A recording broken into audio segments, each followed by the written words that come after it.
네, 우리 이제 오늘은 호세아와 요엘을 나누겠습니다. 네, 호세아 요엘. 먼저 호세아 내용부터 우리 한 번 더 지난 시간에 했던 아주 핵심적인 것만 살펴보도록 하겠습니다. 자, 호세아는 구원에 대한 이야기입니다. 그리고 호세아 이름에 어울리는 그러한 이제 사역과 또한 메시지를 우리에게 전달해 주고 있고요. 구원에서 정말 중요한 것은 사랑인데 특별히 그 사랑에 있어서 중요한 것은 심판과 축복이 있다라는 것이 지난 시간의 핵심이었습니다. 그래서 무조건적인 사랑이 능사가 아니라 바로 회개와 그리고 그 회개에 합당한 그러한 열매를 맺는 구원.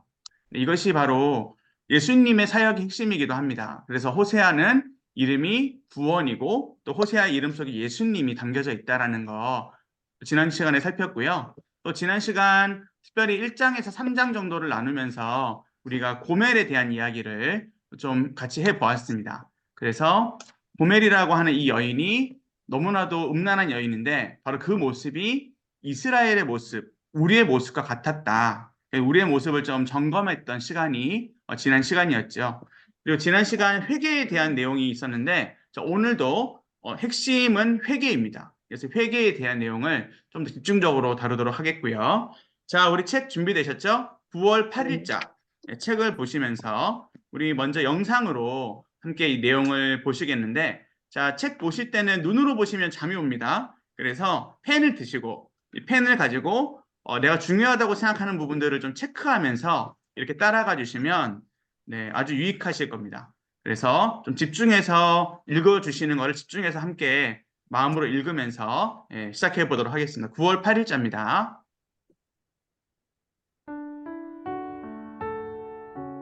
9월 8일 공의를 심고 인애를 거두는 길. 너희가 자기를 위하여 공의를 심고 인애를 거두라. 너희 묵은 땅을 기경하라. 지금이 곧 여호와를 찾을 때니 마침내 여호와께서 오사 공의를 비처럼 너희에게 내리시리라. 호세아 10장 12절. 9장과 같이 10장도 이스라엘의 심판에 관한 경고다. 10장에는 경고만 있는 것이 아니라 회복을 위한 회개의 권면도 있다.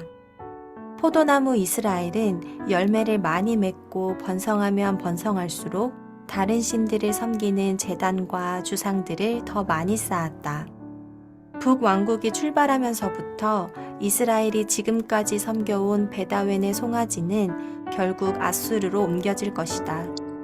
이때 이스라엘 백성은 심판을 피하려고 산에게 자기들을 숨겨달라고 할 것이나 아무런 소용이 없을 것이다.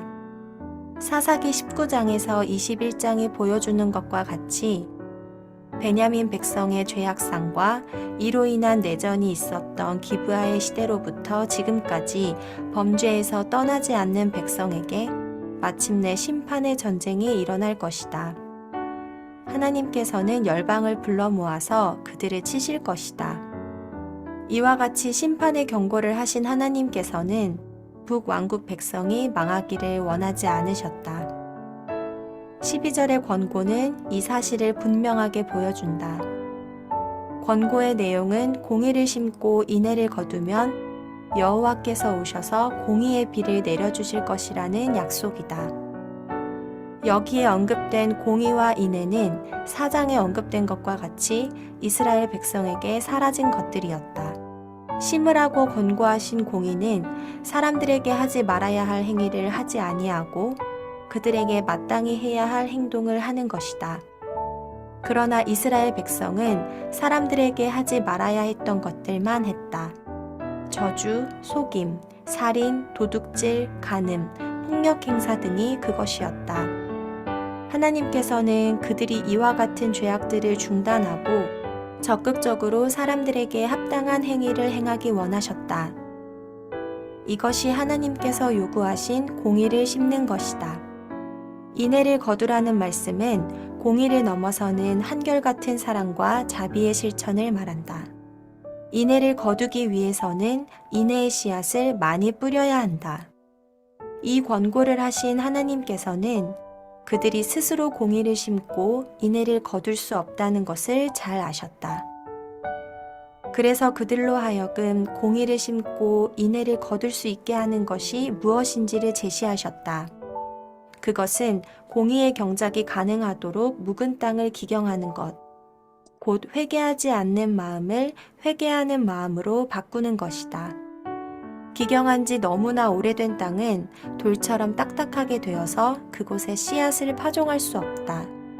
이와 같이 회개하지 않는 완고한 마음은 하나님의 말씀의 씨를 받을 수 없는 묵은 땅과 같다. 회개하는 마음으로 바뀌는 것은 스스로의 노력으로 되는 것이 아니다. 심판을 경고하시는 여호와 하나님을 지금 당장 찾는 것으로만 가능하다.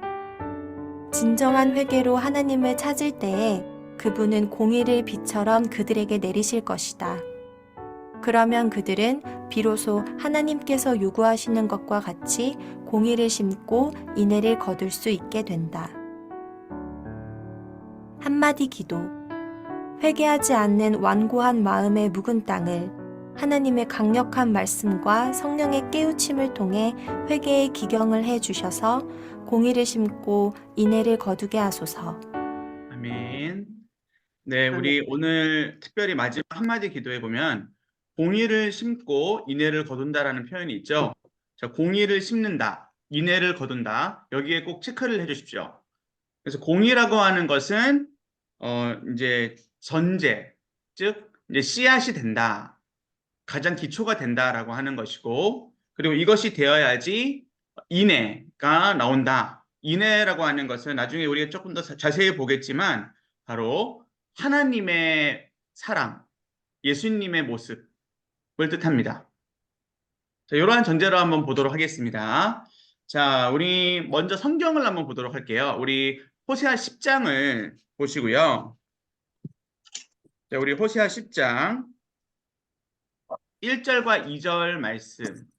우리 연금자 권사님 성경을 아주 또렷하게 보고 계십니다. 감사하고요. 1절과 2절 말씀 한번 읽어주시면 감사하겠습니다. 이스라엘은 열매 맺는 무성한 포도나무라. 그 열매가 많을수록 제단을 많게 하며 그 땅이 번영할수록 주상을 아름답게 하도다. 그것이 두 마음을 품었으니 이제 벌을 받을 것이라. 하나님이 그 제단을 쳐서 깨뜨리시며 그 주상을 허시리라. 아멘. 자, 우리 여기에서 이제 전제되는 것은 공의가 왜 실현되지 않느냐, 왜 우리에게 공의라는 것이 심겨지지 않느냐라고 하는 그 근본 원인을 먼저 보셔야 됩니다. 그것이 뭘까요? 2절에 보시면 세 글자가 있습니다. 바로 두 마음입니다. 자, 이것은 신자에게 해당되는 겁니다. 다시 한번 말씀드리자면 신자에게 해당되는 거예요. 신자임에도 두 마음을 품을 수 있다? 아니, 오히려 신자는 두 마음을 품는 겁니다. 불신자는 두 마음이 아니라 한 마음이에요. 그럼 불신자는 그냥 두 마음일 수가 없는데 신자는 두 마음이에요. 자, 여기 자세히 보세요. 1절에 보면 이스라엘은 무성한 포도나무다. 즉 풍성한 포도나무다라고 하는 것은 그 당시 북이스라엘 이제 시대가 여로보암 2세잖아요. 지난 시간에도 말씀드렸지만 상당히 번영했던 시대예요. 즉 우리 잘 사는 우리 대한민국, 우리의 인생, 잘 되고 있는 우리의 인생 가운데 두 마음이 생긴다라는 거예요. 잘 되면 잘 될수록 우리가 하나님을 더 믿어야 되는데 우리 상황이 더 좋아질수록 어떻느냐? 두 마음을 품게 된다. 자, 제가 조금 이해를 돕기 위해 이런 말씀, 비유를 좀 드려볼게요. 제가 이제 지나가다가 이제 산책길이죠. 이제 길 맞은길이라고 여기 근처에 있는데 지나가다가 강아지를 봤는데 그 강아지 옷이 너무 예쁜 거예요. 근데 그 강아지가 윗옷도 있고 아래옷도 있고 다 있더라고요. 그래서 심지어 점퍼 같은 것도 이렇게 강아지한테 입혔더라고요. 그래서 너무 강아지가 멋있더라고요. 그런데 그렇게 옷을 입었다고 해서 어쩌면 제가 지금 입고 있는 이 옷보다 더 비싼 옷일 수도 있어요. 그 옷이, 그 개 옷이. 자, 그런데 그 옷을 입었다고 해서 그 개가 사람이 되나요?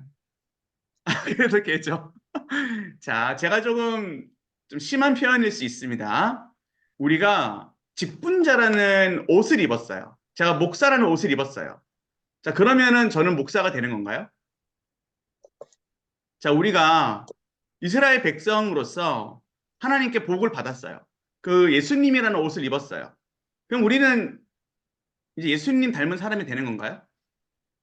자, 여러분, 그 신앙이라고 믿음이라고 하는 것은 이 옷이 아니에요.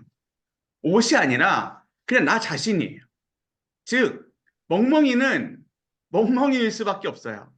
자, 그런데 예수님을 믿으면 제가 좀 표현을 좀 과하게 하는 걸 다시 한번 죄송하게 여기며 멍멍이 같은 내가 아니 이전에 멍멍이였던 내가 이제는 사람으로 완전히 존재가 바뀌는 거예요. 그러니까 나라는 그 존재 자체가 바뀌는 거예요. 그러다 보니 두 마음이 있다 할지라도 우리는 선택을 할 수 있는 거예요. 어떠한 선택? 우리가 말씀의 선택을 할 수가 있는 상태가 된 거예요. 자, 그런데 이스라엘 백성이 지금 그 시대 이스라엘 백성과 우리가 똑같다는 걸 그걸 말씀드리는 거예요. 그 당시에 잘 되는데 선택을 할 수 있어요. 근데 어떠한 선택을 하죠? 우상을 선택하는 거예요.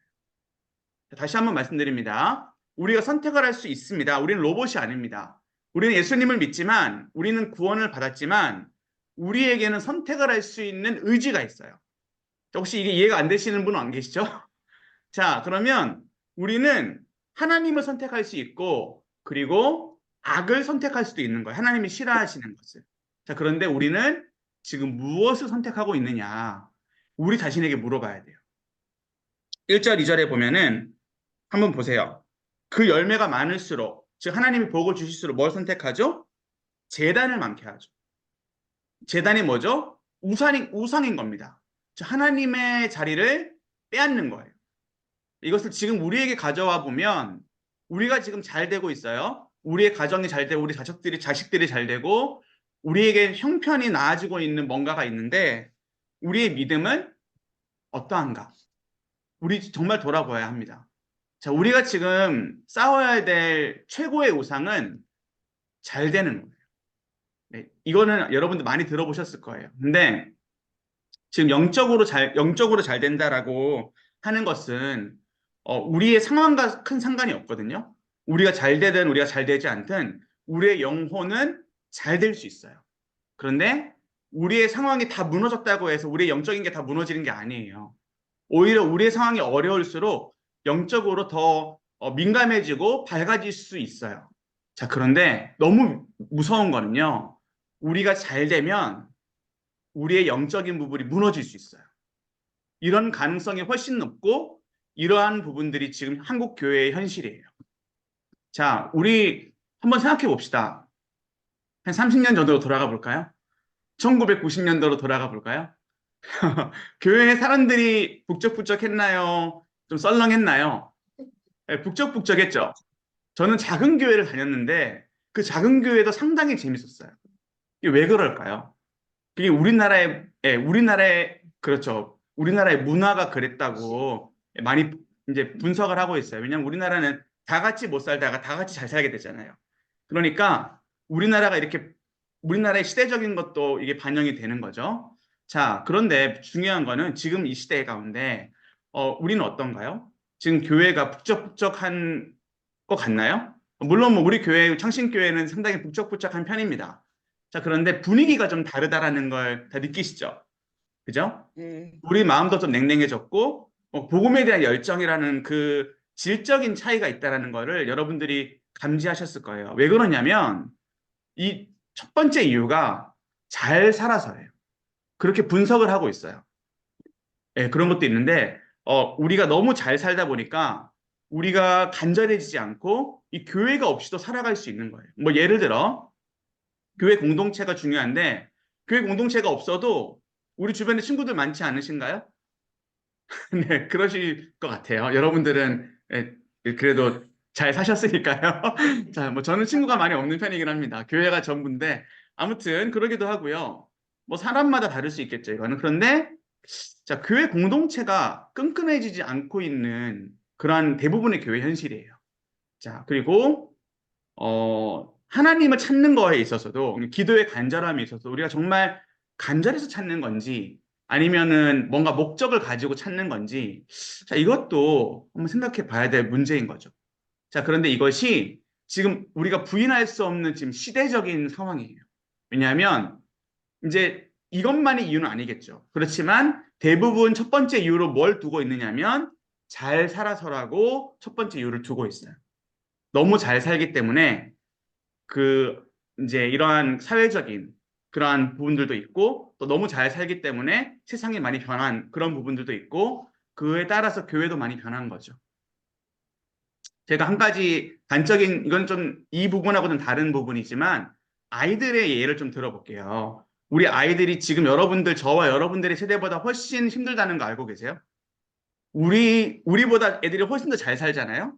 근데 우리 아이들이 훨씬 더 외로워요. 왠 줄 알아요? 그 첫 번째 이유가 가족이 많이 없어요. 그리고 엄마 아빠가 너무 바빠요. 엄마 아빠가 안 바빠도 아이들이 바빠요. 이해되시나요? 그러니까 완전 시대가 바뀐 거예요, 지금. 우리보다 아이들이 훨씬 불행하고 지금 우리가 살아온 시대보다 지금 이 잘 살고 있는 이 시대가 아이들이 훨씬 더 예, 소망이 없는 시대예요. 여러분들 그것을 물론 뭐 다음 세대 아이들을 키우고 있는 여러분들도 있겠지만 저는 직접적으로 아이들을 보고 있기 때문에 제가 이 말씀을 드리는 거예요. 우리가 이 상황을 이해할 수 있어야 돼요. 자, 우리의 시각 가운데 지금 뭐가 없느냐면 우리의 존재, 나라는 존재가 정말 뭘 기뻐하고 있는가? 나라는 존재가 공이라는 걸 심을 그러한 자세가 되어 있는가?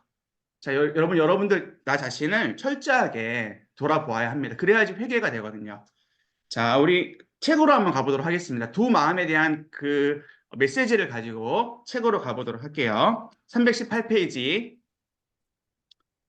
이스라엘의 경고인데요.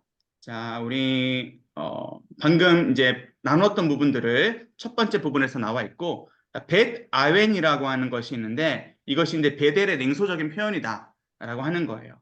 자, 송아지는 결국 아수로로 옮겨질 것이다. 6절의 말씀이고요. 자, 그리고 두 번째 단락으로 가시죠. 두 번째 단락으로 가면은 이와 같이 심판의 경고를 하신 하나님께서는 그렇다면 어떻게 되시죠? 이스라엘 백성들이 망하기를 원하시나요? 그게 아니라는 거예요. 자, 이스라엘 백성이 돌아오기를, 즉 회개하기를 원하는 마음으로 호세아 선지자를 통해서 선포를 하고 있는 겁니다. 자, 그렇다면 무엇이 회복돼야 되느냐? 무엇이 우리에게 필요하냐? 그것이 바로 두 글자예요. 두 가지예요. 바로 공의와 뭐죠? 인애. 한번 같이 따라해 볼게요. 공의, 공의, 인애. 자, 인애, 공의라고 하는 것 우리가 지난번에도 많이 좀 담임 목사님 통해서 말씀으로도 나누었지만 네, 감사하게 우리가 까먹습니다. 제가 더 알려드릴 수 있게 되었습니다. 자, 그래서 공의라고 하는 건 이제 히브리어로 체데카라고 하는데 자, 이것이 뭐냐면 바로 정의를 뜻하는 거예요. 정의. 여러분 정의롭다가 뭔지 아시죠? 네, 그러니까 이것은 도덕적이고 인간적이고 그리고 기본적이다라고 하는 그러한 의미를 담고 있습니다. 정의롭다. 이게 무슨 뜻인 줄 아시겠죠? 그래서 우리 인간 사회에 있어서 정의가 정말 중요하잖아요. 도덕도 중요하고. 자, 그런데 우리의 그 기준이 물론 나라마다 조금씩은 다르겠지만 기본적인 게 있습니다. 인간적으로 우리는 이렇게 해야 된다라는 기본이 있거든요. 그걸 말하는 거예요. 공의가 바로 그것이에요. 자, 그리고 근데 그 공의가 있다 없다? 그 공의가 무너진 상태라는 거죠. 자, 근데 공의가 무너지면 뭐도 당연히 무너진다. 네, 인애, 즉 아까 제가 설명드렸던 예수님 닮은 모습 또한 무너지게 된다라는 거예요. 자, 그래서 이것이 있으면 이것이 회복이 되면 하나님은 비를 내려주실 것이다 라고 하는 약속을 네, 지금 12절 말씀에 주고 있는 겁니다.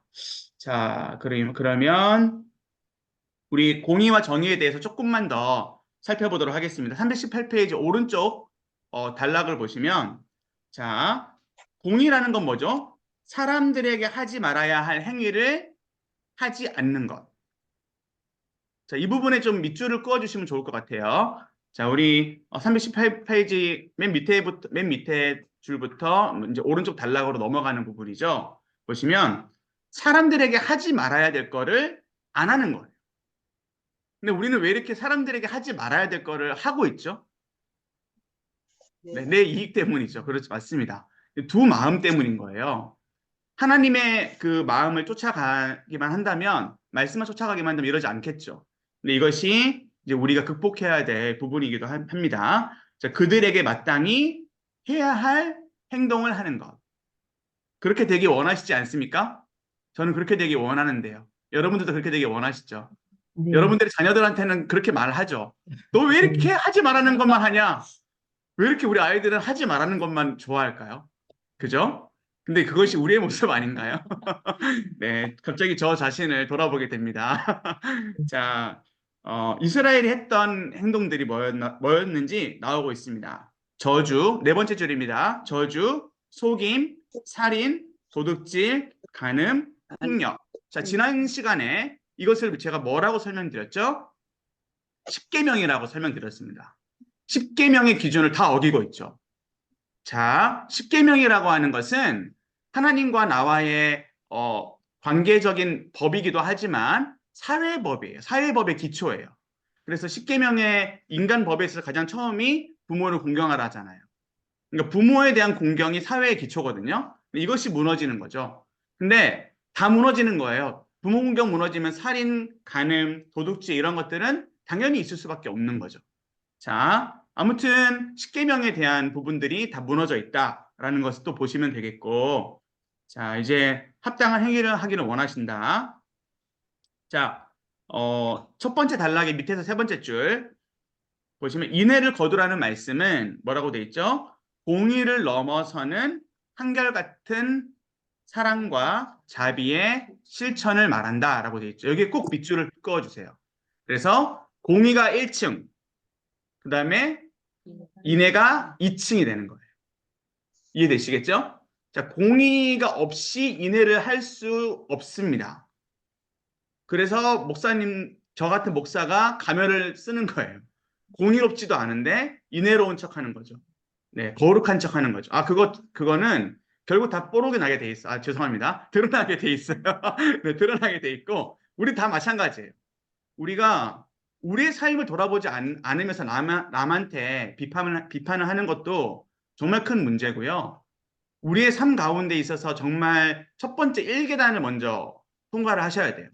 자, 그런데 그것은 제가 나중에 좀 다 풀어드리겠지만 우리의 힘으로 절대 되지 않아요.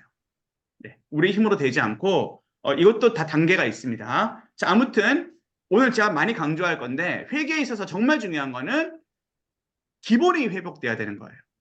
교회가 무엇을 상실했느냐면 기본을 상실했어요. 우리 지금 이웃에게 우리는 어떠한 평가를 받고 있는지 한번 돌아보세요.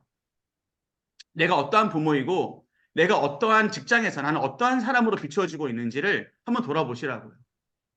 기독교인은 지금 많이 손가락질을 받고 있는데 그 남들을 평가할 필요가 없습니다. 나 자신을 보면 됩니다. 나는 이웃에게 어떻게 하고 있나? 나는 어제 기독교인이 아닌 공공장소에나 뭐 했나? 한번 돌아보세요. 생각보다 우리 안에 무너진 게 많이 있다는 것을 여러분들 발견하실 거예요.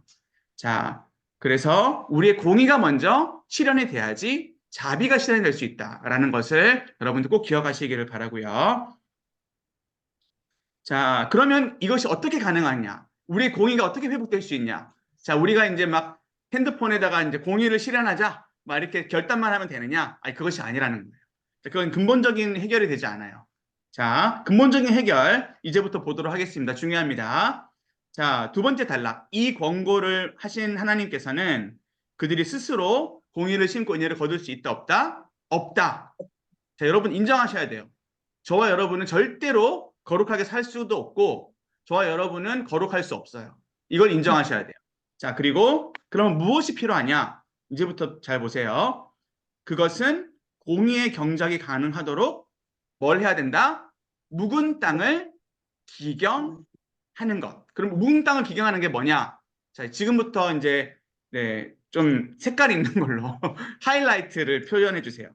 중요합니다. 회개하지 않는 마음을 회개하는 마음으로 뭐 해야 된다? 바꾸어야 된다. 우리가 정답은 잘 아는데 이게 정말 쉽지 않거든요. 그래도 정답은 표기를 합시다. 정답은 알아야죠. 자, 공의를 회복할 수 있는 것. 이거는 한 가지밖에 없어요. 우리가 하나님과의 관계가 회복돼야 돼요. 여러분들 죄는요, 하나님만 해결해 줄 수 있거든요. 우리의 죄는 하나님과 회복이 되면 다 무너지게 돼 있어요. 죄는 어둠이거든요. 하나님이라는 빛이 딱 비춰지면 어둠은 그냥 사라지는 겁니다. 여러분들 하나님과의 관계, 회개하는 마음, 그 마음만 있으면 여러분들은 이미 공의를 하는 사람들에게 칭찬받는 사람이 되어 있을 겁니다. 자, 그런데 우리의 공의가 많이 무너져 있다. 우리가 지금 관계에서 문제가 많다. 제가 조금 더 좁혀서 말씀드리면 가족 간의 관계에서 내가 문제가 많다. 내가 자녀와의 부모 자녀와의 관계, 남편과 아내와의 관계에서 내가 문제가 좀 있다. 그러면 내 말에 문제가 있는 거거든요. 내 감정에 문제가 있는 거거든요. 내 선택에 문제가 있는 거거든요. 자, 그런데 그 문제 어떻게 해결하냐? 하나님과의 관계에서 먼저 해결해 보시라는 거예요. 아니, 하나님과의 관계가 제일 1번이에요. 그걸 해결하시면 남편과의 관계, 자녀의 관계가 착착착 해결된다는 걸 여러분들이 경험하시게 될 겁니다. 저는 많이 경험합니다. 저는 이제 네, 지금은 정말 그렇게 안 하지만 의외로 제가 다혈질이거든요. 그래가지고 네, 그랬습니다. 그랬는데 회개를 많이 했습니다. 그래서 네, 다 그렇습니다. 뭐 저만 그런 게 아니잖아요. 우리 다 실수할 수 있잖아요. 자, 그런데 하나님과의 관계가 점점 좋아질수록 사람들과의 관계가 좋아지더라고요. 사람들에게 화가 나지 않고, 네, 화가 나겠지만 그래도 참을 수 있고, 네. 저에게 제가 주로 쓰는 네 가지의 그 마음이 있습니다. 아, 네 글자로 된 마음이 있습니다. 뭔지 아세요? 그러려니, 그러려니, 아유, 그러려니 해야지. 네, 이 마음이 제 마음에 생기더라고요. 네, 너무 잣대를 가지고 사람을 보지 않는 거죠. 저만의 하나님께서 저에게 주신 그런 마음이 있는 건데 여러분들도 하나님께 기도를 하면은 하나님이 여러분들을 변화시켜 주세요. 그래서 분명히 답을 주실 겁니다. 모든 관계에 있어서 자, 이해되시겠죠? 그래서 완고한 마음은 묵은 땅이다. 완고한 마음은 뭐다? 묵은 땅이다. 자, 이것을 꼭 잘 봐주세요. 묵은 땅을 기경하라라고 하는 것은 뭘 기경하는 거다? 완고한 마음을 깨트리는 거다. 자, 그러면 여기에서 중요한 단어가 있는데요. 밑에서 한 둘, 셋, 넷, 다섯, 여섯 번째 줄쯤 되겠네요. 회개하지 않는 완고한 마음은 뭘로 깨질 수 있다? 하나님의 말씀의 씨로만 네, 이것이 해결될 수 있는 거예요. 하나님의 말씀의 씨를 받는 순간 해결되는 거죠. 말씀 사경에 지난주에 은혜 많이 받으셨죠? 말씀 사경회 들으면서 우리가 말씀 사경회 때 예배 드리면서 그런 생각 많이 하지 않으셨어요? 아, 이거를 저 집사님이 좀 들어야 되는, 아, 이거를 내 남편이 좀 들어야 되는데, 막 이런 마음 좀 없었어요? 아, 이거 진짜 그 집사님 꼭 듣고 회개하시기를 간절히 원합니다. 이런 마음. 네, 그렇습니다. 네. 그런데 왜 그 집사님은 변화되지 않는 걸까요? 왜냐하면 오늘 이 말씀의 표현으로는 묵은 땅이기 때문이에요. 아, 그 말씀이 들려줘도 정말 이거는 이제 좀 안 좋은 표현이지만 소귀의 경읽기예요. 소에게 아무리 얘기를 해봤자죠.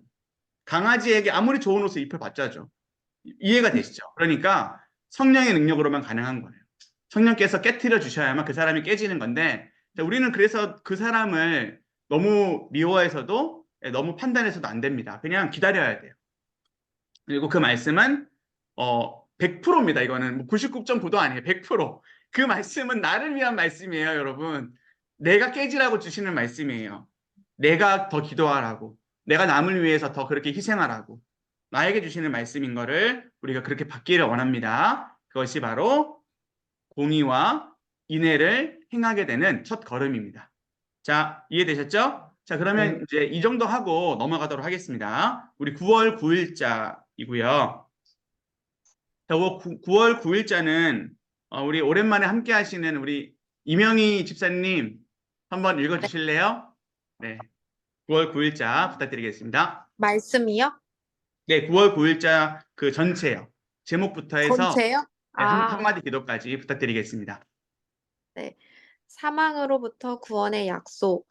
스올의 권세, 곧 사망으로부터 속량하며 구원하시겠다는 하나님의 약속은 돌이키지 못하는 큰 죄악으로 인하여 심판을 받아 멸망을 받을 것이라는 경고를 받은 백성에게 아, 주어졌다. 죄송한데 호세아 13장 14절도 읽어주실래요?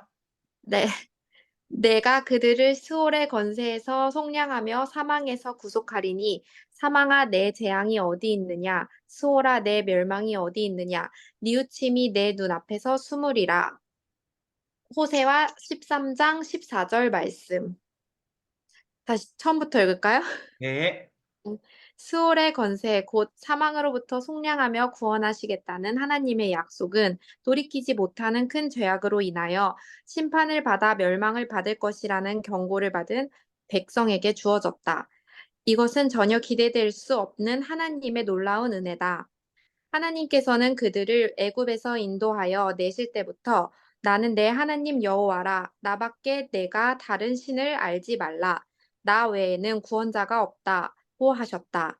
그러나 이스라엘 백성은 배가 부르자 마음이 교만하여져서 하나님을 버리고 다른 신들을 섬겼다.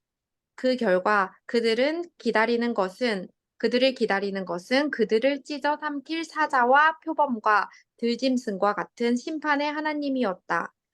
그들이 멸망할 수밖에 없는 이유는 그들을 도와주시는 주 하나님을 그들이 버렸기 때문이다.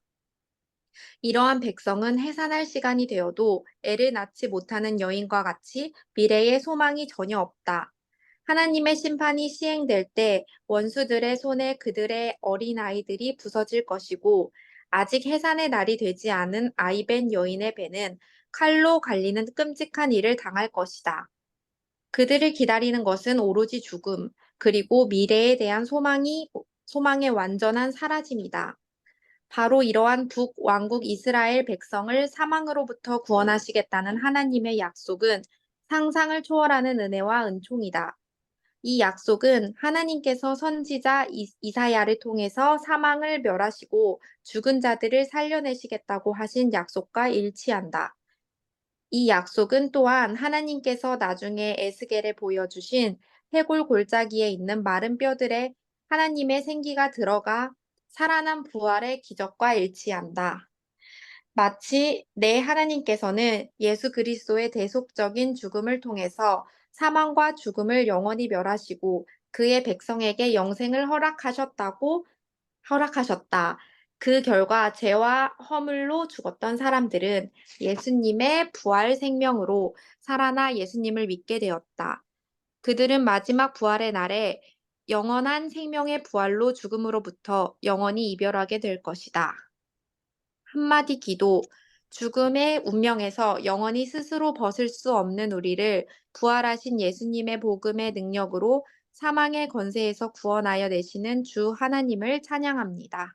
아멘. 우리 한마디 기도를 다시 한번 한 목소리로 한번 해볼게요. 시작. 죽음의 운명에서 영원히 스스로 벗을 수 없는 우리를 부활하신 예수님의 복음의 능력으로 사망의 권세에서 구원하여 내시는 주 하나님을 찬양합니다. 아멘. 자, 퀴즈를 하나 내보도록 하겠습니다. 죽음이라는 거는 하나님이 천지를 창조하실 때 죽음이라고 하는 거를 염두에 두고 인간을 창조하셨을까요? 예, 맞나요? 틀리나요? 자, OX 한번 해볼게요. 우리 현장에 계신 분들은 답을 다 알고 있기 때문에 자, 우리 줌으로 함께 하시는 분들 OX로 한번 해볼게요. 하나님이 인간을 죽이려고 만드셨다. 죽음이라는 걸 맞이하려고 만드셨다. 맞으면 O, 네, 틀리면 X. 너무 어렵게 생각하지 마시고 자, 오, 정답은 X, 오, 정답은 X, X입니다. O인데? X. 자, 그러면은 조금 더 어려운 질문 한번 해볼게요. 하나님은 인간을 죄를 짓게 하려고 인간을 만드셨을까요? X, 죄라는 거를 하나님이 만드셨을까요? 자, 어떻게 X. 생각하세요? X, 정답은 X입니다. 여기에서 O 하시면 이제 저랑 개인적으로 공부를 다시 하셔야 됩니다. 자, 이거 이제 그 세례 문답 같은 거 할 때, 학습 세례 같은 거 할 때 교육 때 이걸 하거든요. 그래서 기본적인 건데, 교리이긴 합니다만 기본입니다. 여러분들 잘 생각해 보세요. 하나님은 인간을 만드실 때 죽음이라는 걸 염두에 두지 않고 만드셨어요. 영원히 살도록 만드셨어요. 자, 그래서 아담이 몇 살에 죽었냐면 900살 넘어서 죽은 거 알고 계시죠? 네. 네. 여러분도 900살까지 산다면 얼마나 건강해야 될까요? 자, 연금자 권사님, 앞으로 한 900년 남으셨다면 어떻게 생각하세요? 아유, 괜찮으시겠어요? 아니요.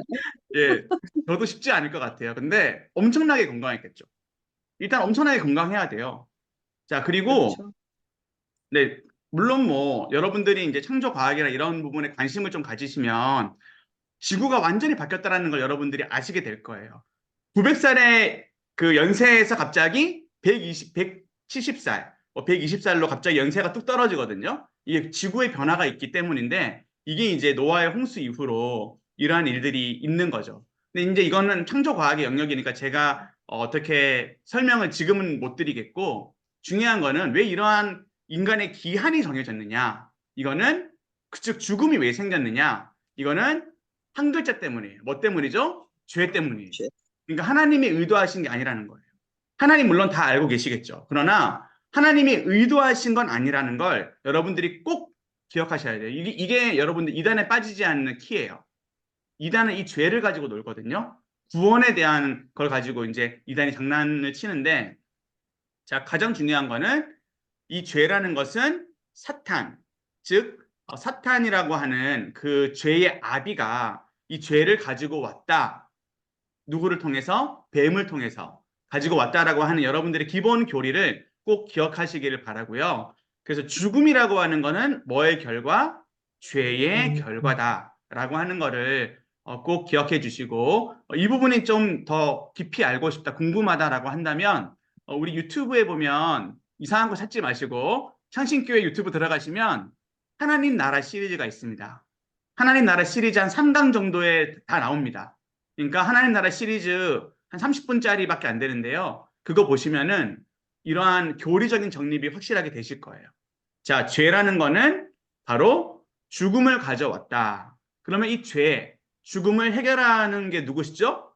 바로 하나님이시죠. 그리고 하나님께서 약속을 하셨죠. 여자의 후손을 통해서 해결하실 것이라고. 여자의 후손이 바로 예수님이시죠. 그죠? 여러분들 이 원리를 꼭 기억하신 상태에서 오늘 내용을 보시기를 바랍니다. 자, 우리 9월 9일자 내용을 좀 보도록 할게요. 자, 스올의 권세, 곧 사망으로부터 속량이라고 하는 것은 건져낸다라는 뜻이 있어요. 그리고 속량이라고 하는 것은 바로 값을 지불한다라는 뜻도 있는데 자, 건져낸다라고 하는 것이 좀 더 여기에서는 명확한 뜻이 되겠죠? 마치 물에 빠진 사람을 건져낸다. 자, 영어로는 redeemed라고 하는데요. 이것이 이제 구원의 여러 가지 표현 중에 하나예요. 구원의 여러 가지 표현 중에 사망이라고 하는 그 바다 속에 사람이 이렇게 잠겨 있었는데 그 사람을 건져내다, 구출해내다 라고 하는 것이 바로 redeemed라고 하는 그러한 뜻을 갖고 있습니다. 구원이 바로 그러한 뜻이고요. 죄는 우리를 그 죄라는 바다 속에 우리를 가두어 놨었어요. 근데 예수님께서 우리에게 손을 내미셔가지고 우리의 손을 잡고 건져주셨죠. 이게 구원이죠. 이해되시죠? 네. 자, 우리는 살려달라고 외치지도 않았어요, 사실. 그러나 하나님께서 우리를 손을 잡고 건져주신 거예요. 그래서 구원은 100% 은혜다라고 우리가 고백을 하게 되죠. 자, 계속해서 보겠습니다. 이 큰 죄악으로 인하여 심판을 받아 멸망할 것이라는 것을 이제 경고를 하시는데 자, 왜 그렇죠? 이 구원을 상실했기 때문이에요. 구원의 은혜를 다 잊어버렸기 때문이죠. 자, 그들을 애굽에서 인도하여 내실 때부터 나는 내 하나님 여호와라. 나밖에 내가 다른 신을 알지 말라. 나 외에는 구원자가 없다라고 했지만 자, 이들이 어떻게 두 마음을 품게 됐죠? 그것은 바로 이것 때문입니다. 자, 그 다음 밑에 줄에 보시면 마음이 어땠다? 배가 부르자 마음이 교만하여졌다. 여기가 이제 오늘의 핵심이 되겠습니다. 교만이라고 하는 것이 바로 아담과 하와의 죄의 그 근본 속성이에요. 그리고 이 교만이라고 하는 것이 바로 사탄의 전략이에요. 우리가 교만해지는 순간 우리는 다 무너집니다. 자, 교만은 바로 여러분들의 삶에 적용을 해주시면 좋겠어요. 교만은 나를 무너뜨리는 첫 단추다. 교만은 나를 무너뜨리는 뭐다? 첫 단추다. 내가 교만해지는 순간 우리에게는 소망이 없어요.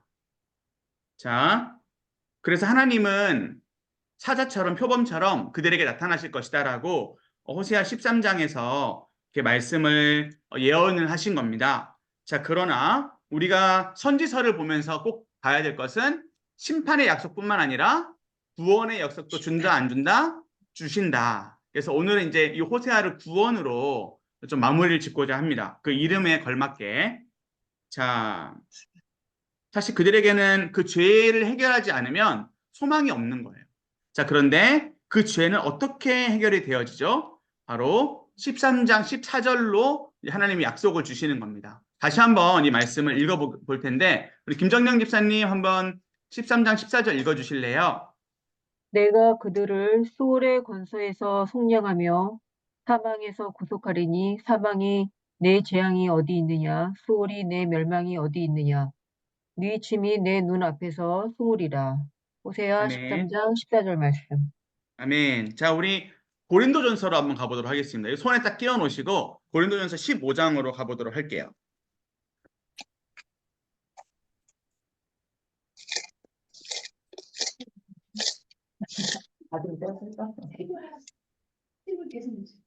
네. 좋습니다. 고린도전서 15장 네. 55절로 한번 가볼까요? 55절. 한 번 더 55절과 56절의 말씀을 읽어주시면 감사하겠습니다. 김정현 목사님. 15절에서 어디까지요? 56절이요. 56절이요. 사망아 너의 승리가 어디 있느냐 사망아 내가 쏘는 것이 어디 있느냐 사망이 쏘는 것은 죄요 죄의 권능은 율법이라. 아멘. 아멘. 자, 결국 이게 무슨 말이냐면 54절도 한번 죄송한데 읽어주실래요? 54절이 해설이거든요. 이 썩을 이 썩을 것이 썩지 아니함을 입고 이 죽을 것이 죽지 아니함을 입을 때에는 사망을 삼키고 이기리라고 기록된 말씀이 이루어지리라. 네. 사망아, 너가 승리한다면서, 야, 너가 제일 무섭게 한다면서, 근데 너 어디 있어? 이러한 어투인 거죠. 이해되시죠? 이 사망을 삼키는 거는 뭐다? 바로 부활이에요. 예수님인 거예요. 여러분들 안에 지금 계시는 그 살아계신 예수님이 바로 사망에게 말하는 거예요. 사망아, 너 때문에 나 두렵지 않아. 사망아, 너 어디 있어? 이렇게 반문하는 거예요. 이해되시겠죠? 그래서 우리는 좀 유치한 표현으로 불사조예요. 불사조. 여러분 불사조 되는 거 좋지 않으세요? 네, 그런데 우리가 불사조예요. 제가 아이들에게 이렇게 비유를 하거든요. 예, 아이들이 게임하면은 게임 캐릭터가 계속 살아나거든요. 죽었는데 또 살아나고 또 살아나고. 우리가 그런 사람들이에요. 우리는 절대 죽지 않아요. 왜냐하면 우리 안에 예수님이 계시기 때문에 우리의 육체는 죽는다 할지라도 우리 육체마저도 예수님 다시 오시면 다 살아나고 우리의 영혼은 무조건 승리예요. 왜? 내 안에 예수님이 있으니까. 여러분, 이 사실이 여러분들에게 믿어지는 것이 은혜고요. 이것이 좀 더 넓게 이해가 되어지신다면 여러분들은 정말 큰 복을 경험하시게 될 줄로 믿습니다. 자, 다시 호세아로 가볼게요. 다시 호세아로 가셔서 자, 우리 이러한 소망에 대한 말씀, 이것은 에스겔에서도 나옵니다. 에스겔에서도 사망과 죽음을 완전히 멸하시겠다라고 말씀을 하시는데, 자, 중요한 것은 14장 우리 4절 말씀을 한번 보도록 할까요? 14장 4절 말씀. 자, 김전영 입사님 한 번만 더 읽어주세요. 호세아 14장 4절입니다. 말씀이죠? 호세아 14장 4절 네네네, 말씀이요. 맞습니다. 네. 내가 그들의 반역을 고치고 기쁘게 그들을 사랑하리니 나의 진노가 그에게서 떠났음이니라. 아멘. 자, 여기 보시면 내가 그들의 반역을 고치겠다라고 되어 있죠. 누가 고쳐주시죠? 하나님이 고쳐주십니다. 여러분 이거를 꼭 기억하시기 바랍니다. 내가 기도를 간절하게 많이 해서 고쳐주시는 것이 아니라 하나님이 나의 마음 가운데 말씀을 심으시고 하나님이 나의 마음 가운데 이 말씀이 피어나게 하셔서 내가 공의를 행하게 되고 인회까지 행하게 되는 거예요. 그리고 내가 완전히 변화되어 하나님의 사람이 되는 거죠.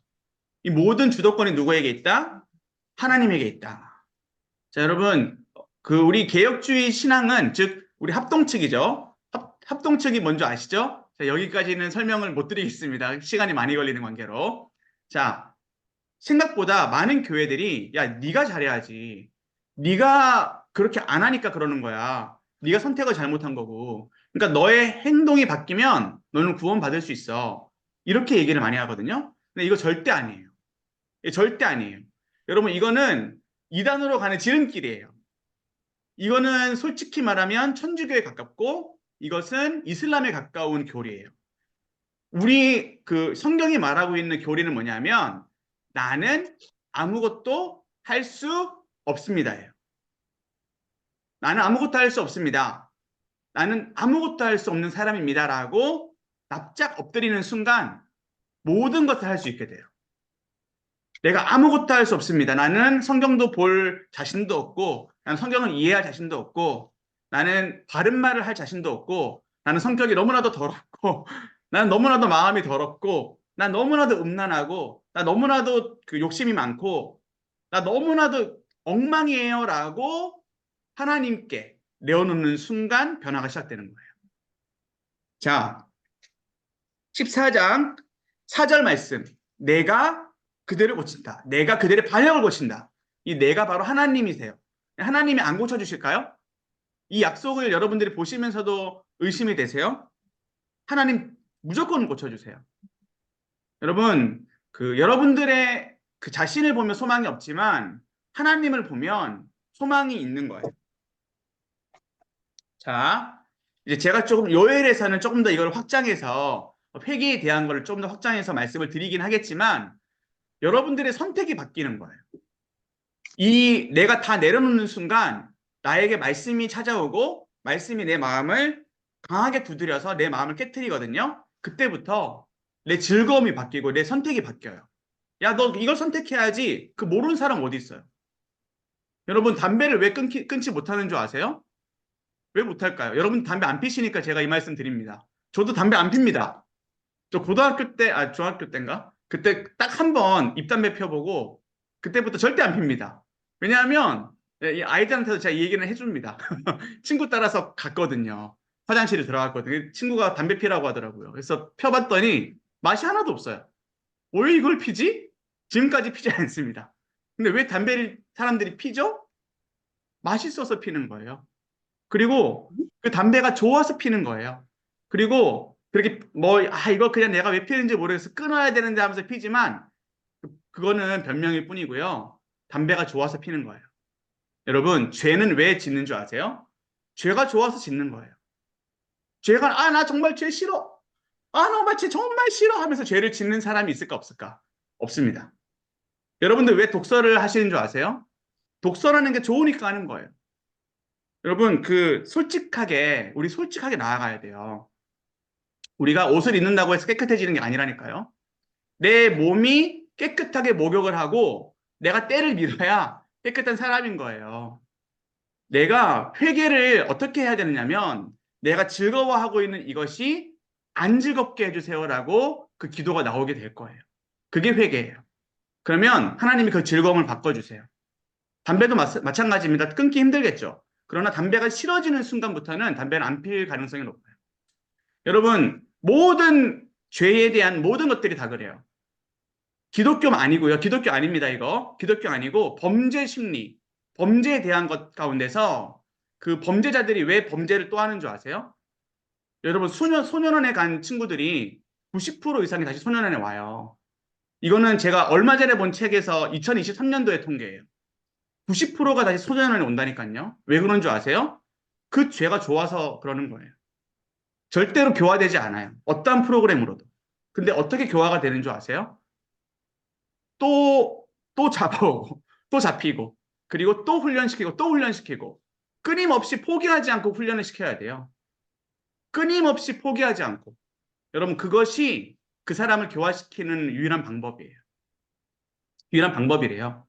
자, 프로파일러라고 하죠. 이제 사이코패스나 이런 사회적인 문제자들을 다루는 사람들이 범죄에는 절대 변명이 없대요. 여러분들 어려운 가정에 있다고 다 범죄자가 되나요? 그러면은 잘 살고 잘 먹고 공부 잘하는 친구들은 범죄자 안 되나요? 여러분, 그 생각을 좀 바꾸셔야 되는데, 우리의 심리학이 인간을 다 망쳐놨어요. 변명거리를 너무 많이 주는 거예요. 아, 내가 술을 먹어가지고 내가 이런 범죄를 했으니까 좀 용서해 주세요. 아, 그거 우리나라에서 참작이 됩니다. 근데 그게 근본 원인이 아니에요. 술이 근본 원인이 아니라 범죄의 근본 원인은 무조건 100% 마음이에요. 내가 죄를 좋아해서 하는 거예요. 내가 우리 집이 잘 살고 내가 공부도 잘하고 나 엄청 모범생인데 어떠한 사람을 강간할 수 있고 어떠한 사람한테 도둑질을 할 수 있는 거예요. 왜 그럴까요? 그 환경이 문제가 아니에요. 내가 돈이 없어서 도둑질하는 거 아니에요. 그냥 도둑질 자체가 내가 좋은 거예요. 여러분, 이것이 지금 이 시대 가운데 프로파일러들이 쓰는 그 기준이에요. 절대 환경도 물론 영향은 주겠죠. 그러나 그것은 부차적인 거고 중심은 마음이에요. 근데 죄가 똑같아요. 우리의 마음이 바뀌려면 뭐 100번 안 되면 1000번을 해서라도 그 죄를 고치려는 노력이, 그 트레이닝이 필요해요. 예, 마치 강아지 훈련시키듯이. 오늘 강아지가 많이 나오네요. 강아지 훈련시키듯이 계속 훈련을 해야 돼요. 네, 이것이 여러분들 검증된 죄의 교화 방법이에요. 여러분, 우리도 마찬가지입니다. 우리도 그런 방법으로 바뀔 수는 있겠지만 근본적인 변화는 우리 마음이 말씀으로 깨어지는 순간, 우리가 납작 엎드리고 우리의 잘못이 명확하게 보이는 순간, 그때 죄의 해결이 시작되는 겁니다. 자, 그래서 내가 그들의 반역을 고치겠다. 하나님이 은혜를 주시는 거예요. 하나님이 은혜를 주셔서 내가 고침을 받는 거죠. 그때 하나님의 진노가 그들에게서 떠나가게 되는 거예요. 우리가 이때까지 이만큼 죄를 지어왔다면 이것이 하나님 앞에 있는 그대로 다 내어놓아진다면 우리의 모든 그 진노, 그 죄의 값들이 어떻게 되죠? 네, 사면이 되는 거예요. 여러분, 이 부분은 우리 뒤에 가서 좀 더 나누게 될 것이니까 넘어가도록 하겠고, 우리 9절이 또 핵심입니다. 14장 9절. 우리 14장 9절 말씀 김정일 목사님 마지막으로 한 번 더 읽어주세요. 네. 누가 지혜가 있어 이런 일을 깨달으며 누가 총명이 있어 이런 일을 알겠느냐? 여호와의 도는 정직하니 의인은 그 길로 다니거니와 그러나 죄인은 그 길에 걸려 넘어지리라. 아멘. 아멘. 자, 그러면 하나님의 그 말씀이라는 그 길, 말씀이라는 그 길을 우리가 어떠한 식으로 대해야 되느냐? 자, 이것을 좀 설명드리겠습니다. 지금 좀 중요하니까 메모를 해주시면 좋겠습니다. 자, 시편 119편 한번 적어볼게요. 시편 119편 173절과 174절 맨 마지막 절이에요. 네, 시편 119편. 네, 173절 또 174절. 사실 마지막까지 다 보면 좋은데요. 한번 그 부분을 메모하시고 우리 시편 119편 한번 찾아볼게요. 네, 시편 119편입니다. 173절과 174절입니다. 시편은 참고로 119편은 176절까지 있습니다. 근데 그 앞에 이제 173절과 174절을 그 호세아 14장 9절 말씀과 연결시켜 놓고 그 다음에 우리 보도록 할게요. 자, 우리 173절과 174절 말씀을 함께 한번 읽어보겠습니다. 같이요. 시작. 내가 주의 내가 복들을 그들을 택하여서 주의 주의 손이 항상 나의 도움이 되게 하소서. 여호와여, 내가 주의 구원을 사모하여 싸우며 주의 율법을 즐거워하나이다. 네, 여기에서 중요한 단어는 내가 택한다라는 거예요. 이거 밑줄 끄셔야 돼요. 내가 택한다. 내가 여호와의 도를 택하셔야 돼요. 네, 그리고 그럼 그 택하는 자의 마음이 어떠하냐? 174절의 말씀. 즐거워한다. 사모한다라는 말씀도 중요한데 사모하는 갈망하는 거고요. 그리고 즐거워한다가 여러분들 이해되기 쉬우실 거예요. 즐거워한다. 그럼 교회 왜 오세요? 예배 왜 드리세요? 그럼 새벽 예배 선택을 왜 하세요? 힘들지만 선택해야 되니까 선택하는 거죠. 그렇지 않나요? 여러분, 저라고 목사인데 좋다고 새벽 예배 오겠어요? 아, 이런 얘기 하면 안 되는데. 저 별로 좋지 않습니다. 저 잠자는 게 훨씬 좋아요. 그런데 선택하는 거예요. 왜냐하면 이게 맞는 거니까. 이걸 제가 해야 되는 거니까. 여러분, 영적인 삶은요, 우리의 지식과 감정과 의지를 벗어나는 게 하나도 없어요. 우리 지식, 감정, 의지를 가지고 이게 영적인 삶이에요. 내가 계산하고 내가 감정으로 이거 중요하다고 여기고 내가 선택하는 거예요. 하나님의 길은 뭐 영적으로 내 손이 막 자동으로 가고 내 길이 자동으로 열리고 그런 거 없어요. 그거는 솔직히 말하면 좀 거짓말일 확률이 높아요. 은혜롭게 설명하는 거죠. 그 거짓말이에요, 솔직히. 우리는 무조건 계산합니다. 우리에게 머리를 주신 이유는 계산하라고 주시는 거예요. 근데 그 계산함 속에 하나님의 놀라운 인도하심이 있는 거지, 우리가 머리를 쓰고 우리가 고민을 하고 우리가 이렇게 막 싸우는 그 중에 하나님이 일을 해주시는 거죠. 그거 없이는 안 돼요. 여러분, 알람 맞추셔야지 새벽기도 올 수 있는 거예요. 여러분, 내가 즐거워야 돼요. 여러분들 말씀 공부하는 거 이거 힘드시죠? 근데 이 말씀 공부에 대한 우리의 자세가 즐거워요. 네네, 감사합니다. 즐거워 주시니 감사한데 이게 즐거워야 돼요. 그래야지 우리가 이 길을 계속 갈 수 있는 거예요. 여러분, 불신자들이 왜 말씀의 길을 가지 않나요? 이거 즐겁지 않죠. 새벽 기도를 왜 가는지 도대체 이해가 안 되죠. 네, 여러분들 믿음이 좀 미지근한 사람들은 새벽 기도 왜 가냐? 야, 너 새벽 기도 안 가도 천국 간다. 당연히 그러죠. 그걸 이해해 주셔야 돼요. 여러분, 하나님의 길은 즐거운 길인데 아직 이것이 즐겁지 않은 사람들이 많아요. 그러니까 우리가 믿음으로 이 사람들 일으켜줘야죠. 우리가 보여줘야죠. 이거 즐겁고 이것이 가장 지혜로운 길이고 이것이 가장 행복한 길이다. 우리가 많이 보여줘야죠. 이게 교회의 역할입니다. 여러분들 믿으시죠? 네. 그리고 이 네. 길을 꼭 걸어가시는 여러분들 되시기를 간절히 바랍니다. 지금 좀 흥분해가지고 제가 지금 진도를 못 나가고 있어요. 네, 요엘로 가야 되는데 자, 빨리 갑시다. 요엘로. 자, 요엘은 빨리빨리 갈게요. 여러분들 잘 들어주셔서 제가 좀 뒤에 할 걸 다 했습니다. 자, 우리 요엘은 그냥 영상으로 보도록 하겠습니다. 영상으로 우리 요엘 부분은 같이 한번 보도록 하겠습니다.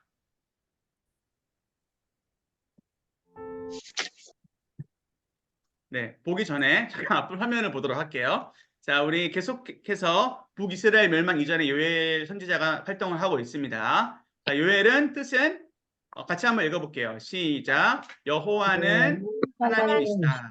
네, 그리고 1장의 핵심은 메뚜기가 나오는데 이 메뚜기가 이방 군대를 뜻해요. 심판의 도구인 거죠. 자, 두 번째는 심판. 이 심판에 대한 최후 통첩을 하는 것이 요엘의 핵심인데, 자, 심판만 나오는 게 아니죠. 자, 선지서에는 뭐도 있다? 회복도 있다. 구원도 있다라는 거죠. 이 회복은 뭐죠? 2장에서 특별히 회개를 촉구하고 회복의 영을 부어주시겠다. 여러분들 잘 아는 말씀이 나옵니다. 자, 오늘 요엘까지는 나가야 됩니다. 그래서 한번 보도록 하겠습니다. 우리 2장 같이 한번 9월 10일째 나누도록 할게요. 네. 9월 10일 마음을 찢는 회개. 너희는 옷을 찢지 말고 마음을 찢고 너희 하나님 여호와께로 돌아올지어다. 그는 은혜로우시며 자비로우시며 노하기를 더디하시며 인애가 크시사 뜻을 돌이켜 재앙을 내리지 아니하시나니 주께서 혹시 마음과 뜻을 돌이키시고 그 뒤에 복을 내리사 너희 하나님 여호와께 소제와 전제를 드리게 하지 아니하실는지 누가 알겠느냐. 요엘 2장 13절에서 14절.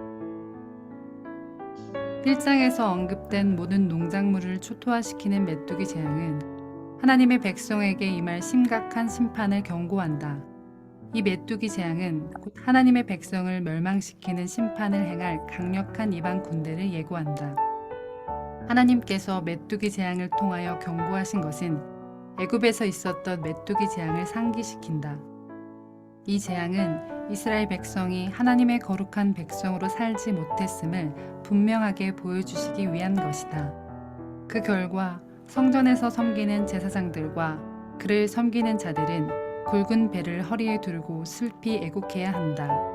장로들과 땅의 모든 백성들 역시 금식 성회에 모여 하나님 앞에서 울부짖어야 했다. 심판의 날은 여호와 하나님께서 그의 백성을 심판하시는 날이다. 이 날은 여호와의 날이요 어둡고 캄캄한 날이요 짙은 구름이 덮인 날이다. 여호와의 이 날은 크고 심히 두려워 누구도 감당할 수 없는 날이다. 이러한 절박한 상황에서 하나님께서는 요엘 선지자를 통하여 회개의 최후 통첩을 하신 것이다. 본문 13절에서 14절의 말씀은 1장에서 주신 말씀의 연장선상에 있다. 이제 온 백성은 금식하며 울며 애통하며 마음을 다하여 하나님께 돌아와야 한다. 옷을 찢지 말고 마음을 찢으라는 권고는 회개의 외적인 표현으로 옷을 찢는 행위를 하지 말라는 뜻이 아니다. 옷을 찢는 형식적인 행위로는 회개가 완성되지 않는다는 뜻이다. 옷을 찢는 것이 마음을 찢는 것의 표현으로 행해질 때 비로소 하나님께서 요구하시는 상하고 통회하는 마음에서 나오는 진정한 회개가 될 수 있다. 이제 하나님의 엄중한 심판 외에 다른 대안이 없는 상황에서 그들에게 요구되는 것은 회개다운 회개, 통회다운 통회다. 다시 말해서 하나님의 백성의 삶의 방향을 근본적으로 바꾸어 하나님께서 기뻐하는 방향의 삶을 사는 것이다. 하나님의 백성이 그의 앞에 나와 회개할 수 있는 근거와 동기는 그가 은혜로우시고 자비로우신 언약의 하나님이라는 사실에 있다. 하나님께서 은혜로우시고 자비로우시며 노하기를 더디하시며 인애가 많으시다는 것은 하나님께서 시내 산에서 모세에게 친히 나타나셔서 선포하신 이름을 반영한다. 하나님께서는 회개의 금식 집회를 위해서 그들이 구체적으로 해야 할 것들을 말씀하셨다.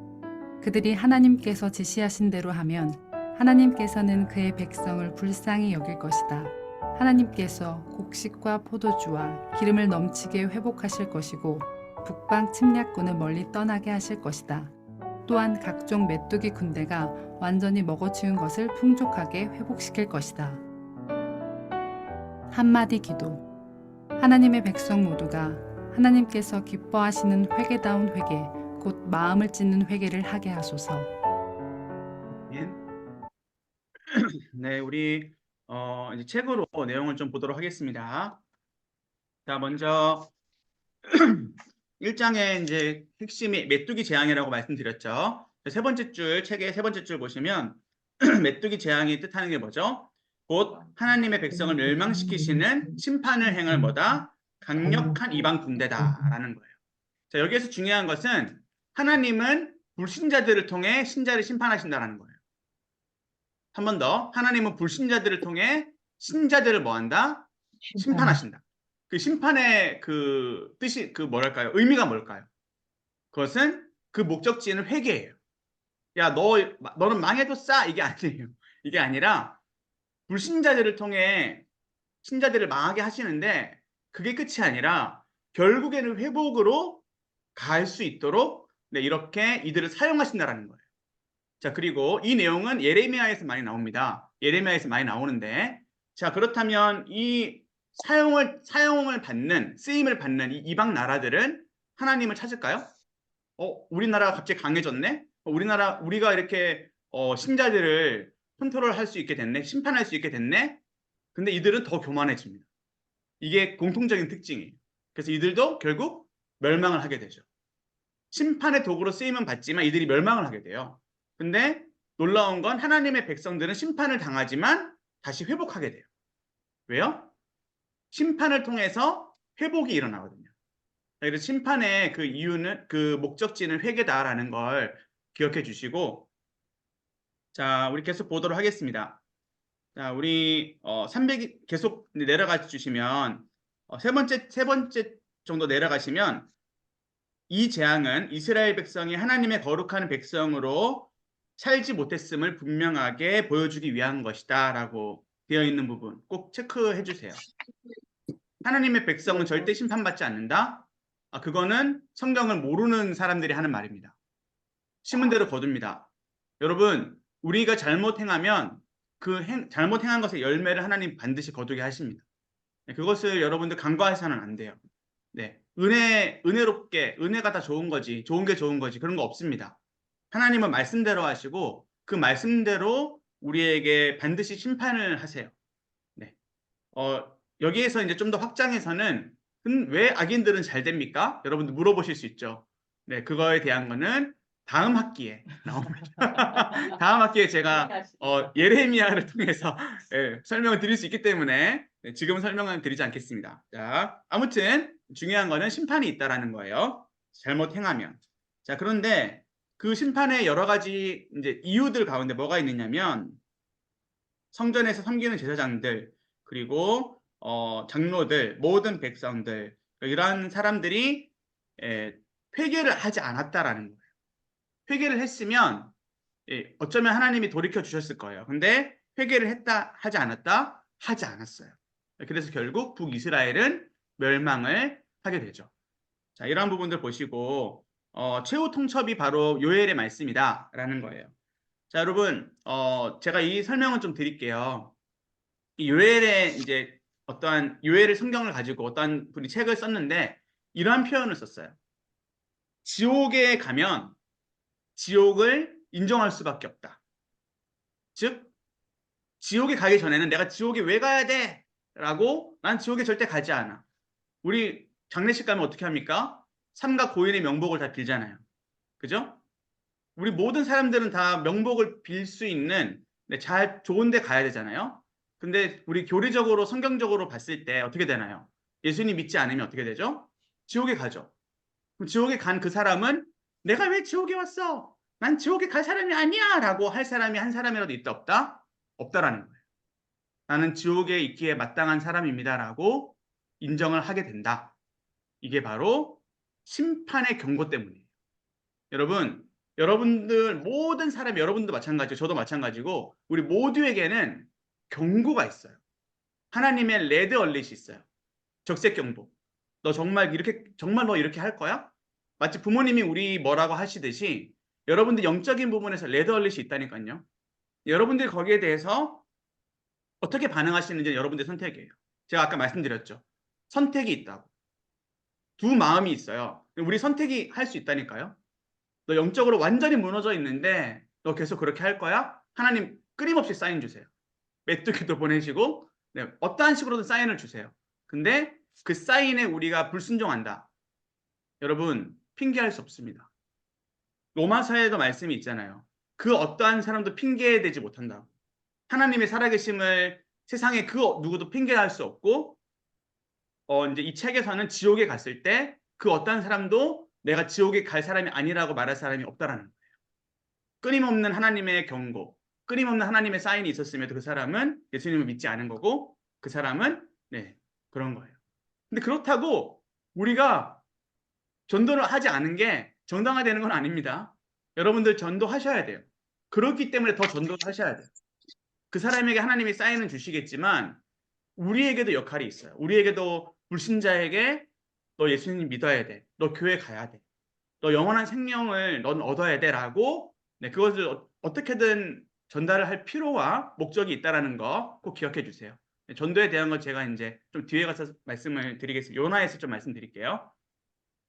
자, 그렇다면 천국에 간 사람들은 어떻게 고백을 할까요? 이 책에 어떻게 표현되어 있냐면 천국에 간 사람들의 고백. 뭐죠? 나는 천국에 오기 마땅한 사람이에요 라고 고백할까요? 그 반대예요. 나 같은 사람이 천국에 오다니요. 나 같은 사람이 천국에 오다니라고 고백을 하게 된대요. 자, 여러분 저는 이 신학자의 해석이 너무나도 동의가 됩니다. 지옥에 가는 사람들은 나는 지옥에 올 수밖에 없는 사람이다. 천국에 가는 사람들은 나는 천국에 올 수 없는 사람이다. 겸손한 마음인 거죠. 자, 여러분 이것이 심판이에요. 심판은 사인이고 심판은 경고예요. 심판은 경고예요. 그래서 우리에게 기회를 주시는 거예요. 여러분들 그러한 부분들 여러분들의 인생에 있어서도 뭔가 무너졌다면 이게 사인이에요. 솔직히 우리가 인생 가운데 그냥 일어난 일은 없거든요. 하나님이 다 하시는 일이에요. 우리의 무너짐도 우리의 잘됨도 다 사인인데 여러분들 심판의 사인이라면 여러분 꼭 회개하시기를 간절히 원합니다. 자, 그렇다면 이제 회개의 표현 중에 이런 표현이 있습니다. 321페이지 오른쪽 단락에 밑에서 세 번째 줄, 밑에서 세 번째 줄을 보세요. 321 숫자 세 번째 줄 올라가면 있습니다. 자, 회개는 뭐죠? 옷을 찢지 않고 뭘 찢는 거다? 마음을 찢는 거다. 마음은 자, 이 경고는 회개의 외적인 표현으로 옷을 찢는 행위를 하지 말라는 뜻이다 아니다? 그게 아니라는 거예요. 옷을 찢어야죠. 옷도 찢는데 옷을 찢는 형식적인 행위로는 회개가 완성된다, 안 된다? 안 된다라는 거예요. 여러분 코리안 스타일 기도 아시죠? 주여 삼창. 주여! 주여! 주여! 네, 그래가지고 이제 기도 잘하시는 분들 많이 계세요. 근데 저는 그렇게 기도하시는 분 옆에 있으면 제 기도가 잘 안 되더라고요. 너무 시끄러워요. 너무 힘들어요. 그분의 기도가 잘 들리니까 저 기도 잘 안 하게 되더라고요. 제가 이렇게 해석해서 죄송합니다. 그렇다고 우리가 막 통성기도 합시다라고 했을 때 조용히 하시면 좀 인도하는 사람 힘들어요. 자, 그런데 모르겠어요. 이게 국민성과도 연관이 돼 있고 여러 가지 문화적인 부분도 있는 것 같아요. 자, 그런데 제가 이 말씀 드리고 싶습니다. 여러분, 기도 시간입니다 해서 이제 기도를 합니다. 기도를 하는데 어떤 스타일로 기도하든 그거에 너무 매이지 마세요. 내가 소리를 안 내고 가만히 앉아서 기도를 하는 것도 기도고요. 앞에 나가서 무릎 꿇고 펑펑 울면서 기도하는 것도 기도고요. 네, 주여 주여 주여 하면서 하는 것도 기도고요. 방언으로 기도하는 것도 기도예요. 자, 그런데 그 기도하는 그 모습들이 옷을 찢는 행위라고 칩시다. 근데 그 기도에 있어서 가장 중요한 건 뭐죠?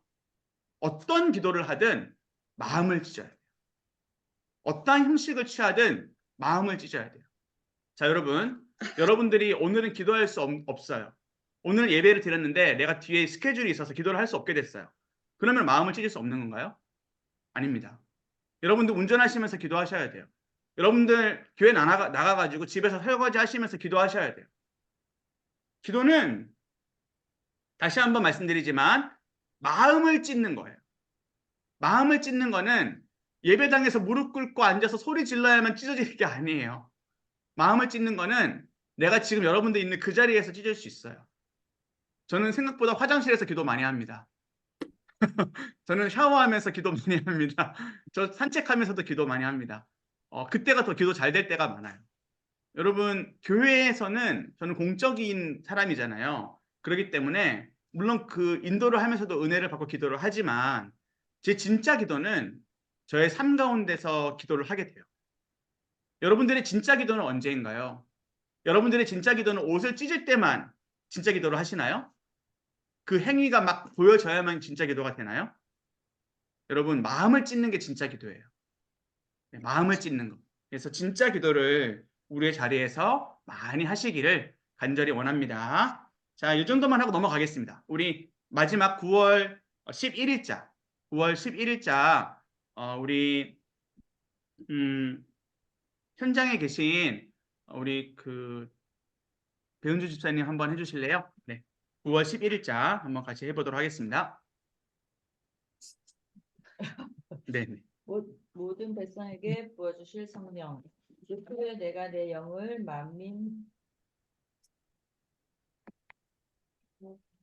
만민에게 부어주리니 너희 자녀들이 장래일을 말할 것이며 너희 늙은이는 꿈을 꾸며 너희 젊은이는 이상을 볼 것이며 그때 내가 또 내 영을 남종과 여종에게 부어줄 것이며.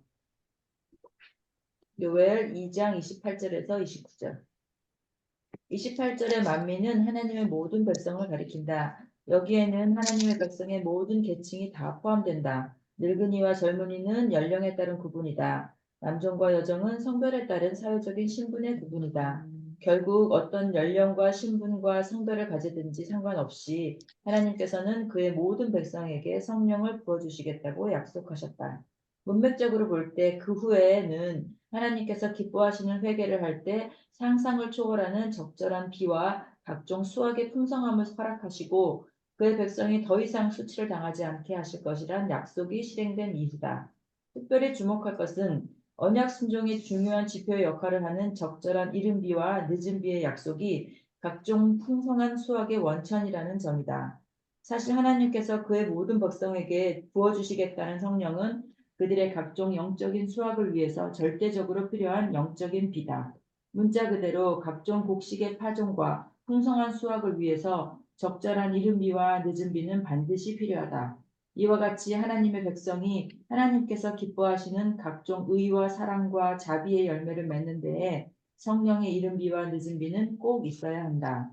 사람들이 상상할 수 있는 물질적인 축복보다 더 중요한 영원한 가치 있는 복은 하나님께서 약속하신 성령의 선물이다. 하나님의 모든 백성에게 성령을 부어주시겠다는 약속은 모세의 예언적인 기도를 통하여 처음 주어졌다. 이 약속은 계속해서 선지자들에게 반복되었다. 그 마지막 약속이 요엘 선지자의 예언이다. 이것은 여호와께서 그의 모든 영을 그의 모든 백성에게 주사 다 선지자 되게 하시기를 원하노라고 한 모세의 예언적인 기도가 마침내 종말에 성취될 것임을 보여준다. 이 예언은 예수님께서 부활 승천하셔서 오순절날에 성령을 보내주심으로 성취되었다. 이를 증명하기 위하여 사도 베드로는 요엘서를 인용했다. 신약 성경은 하나님의 모든 백성은 한 사람도 예외 없이 성령을 받는다고 가르친다. 성령 세례를 받지 않은 사람은 신자도 하나님의 백성도 아니므로 성령을 받지 않는 신자, 성령을 받지 않는 하나님의 백성은 존재할 수 없다. 성령 받지 않는 신자, 성령 받지 않는 하나님의 백성은 용어상 모순이다. 한마디 기도.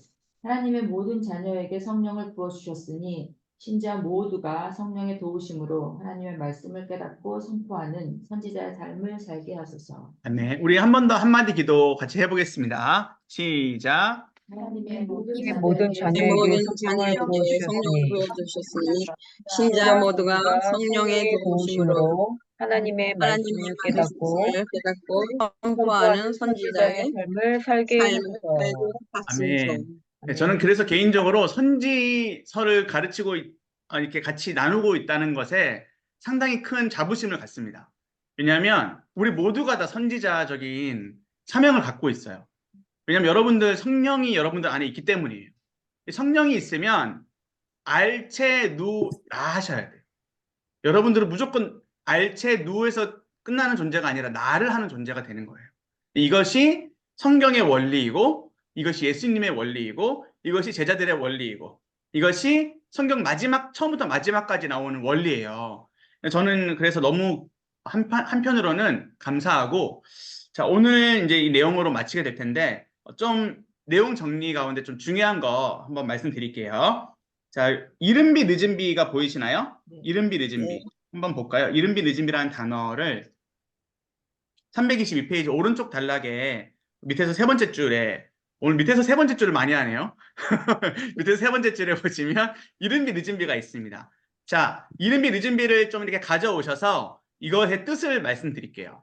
이걸 알고 시작하면 좀 더 편하거든요. 이것은 옛 언약을 뜻합니다. 옛 언약. 그러니까 하나님의 약속인 거죠. 하나님의 약속, 옛 언약. 옛 언약에는 어떠한 약속이 있죠? 구원의 약속도 있고 회복의 약속도 있는 거죠. 옛 언약이고요. 자, 그러면 새 언약이 뭐냐면 옆에다가 적어주세요. 새 언약은 바로 성령을 뜻합니다. 그러니까 비가 가르치고 있는 것이 뭐죠? 비는 이제 이른비 늦은비는 화살표 같은 거예요. 화살표 같은 거고 그 목적지가 딱 다더라면 그 목적지가 뭐냐면 성령이에요. 이른비 늦은비 자체가 성령을 뜻하는 건 아니고 이른비 늦은비가 향하고 있는 그 목적지가 뭐죠? 바로 성령이에요. 그래서 이 성령은 이제 다음 학기에 제가 이렇게 많이 비유를 해드릴 거예요. 물, 성령 이렇게 설명을 많이 해드릴 거거든요. 물, 성령. 그래서 이사야, 예레미야, 뭐 에스겔 이런 데 보면은 내가 새 영을 부어준다. 내가 어떠한 그 영이라고 하는 단어, 물이라는 표현을 많이 쓰면서 성령을 계속해서 가르치고 있어요. 그러니까 이 성령이라고 하는 것이 선지서에서 상당히 중요합니다. 네, 그런데 오늘은 어쨌든 성령에 대한 내용이니까 제가 조금 풀어서 말씀을 드립니다. 이른비 늦은비가 뭐라고요? 옛 언약이다. 옛 언약이고 어떠한 기능을 한다? 성령을 가리키는 그러한 성령을 주시겠다라는 약속인 거죠. 약속인 거고 결국 이 약속이 언제 이루어지죠? 사도행전에서 이루어지죠. 자, 그래서 우리가 다른 거는 다 까먹으셔도 좋고 우리 이 연결을 하셔야 돼요. 이 요엘서의 말씀과 사도행전의 말씀을 반드시 같이 딱 커플로 쌍쌍바로 만들어 주셔야 돼요. 여러분 쌍쌍바 아십니까?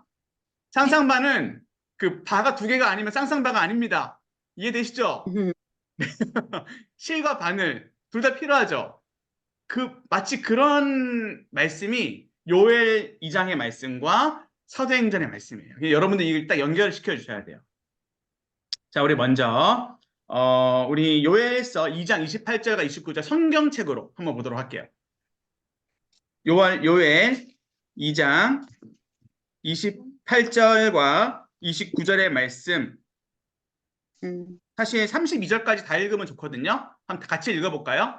32절까지, 네. 28절에서 32절을 좀 표시를 하시고 같이 한번 읽어보도록 하겠습니다. 같이요. 시작. 그 후에 후에 내가 내 영을 자녀들에게 주민에게 부어주리니 부어주리니 너희 너희 자녀들이 자녀들이 장래 이 일을 장래를 말할 것이며 것이며 너희 너희 늙은이는 꿈을 늙은이는 꾸며 꿈을 꾸며 너희 너희 젊은이는 젊은이는 이상을 이상을 볼 볼 것이며 그때 내가 그때 또 내 내가 또 내 영을 남종과 남종과 여종에게 여종에게 부어줄 부어줄 것이며 것이며 내가 이 내가 점을 이 점을 하늘과 하늘과 땅에 땅에 베푸리니 베푸리니 곧 곧 피와 불과 불과 연기 연기 기둥이라 기둥이라 여호와의 그거 그거 날이 기록한 날이 이르기 전에 전에 해가 해가 어두워지고 어두워지고 달이 달이 빛같이 빛같이 빛나니와 빛나느니와 누구든지 여호와의 이름을 여호와의 부르는 이름을 부르는 자는 구원을 구원을 얻으리니 얻으리니 이는 다 이는 여호와의 다 여호와의 말대로 말대로 시온산과 시온산과 예루살렘에서 할 때가 피할 있을 때가 있을 것이며 것이며 남은 자 남은 중에 나 자중에 여호와의 여호와의 부름을 부름을 받을 자가 받을 자가 있을 있을 것입니다. 것입니다.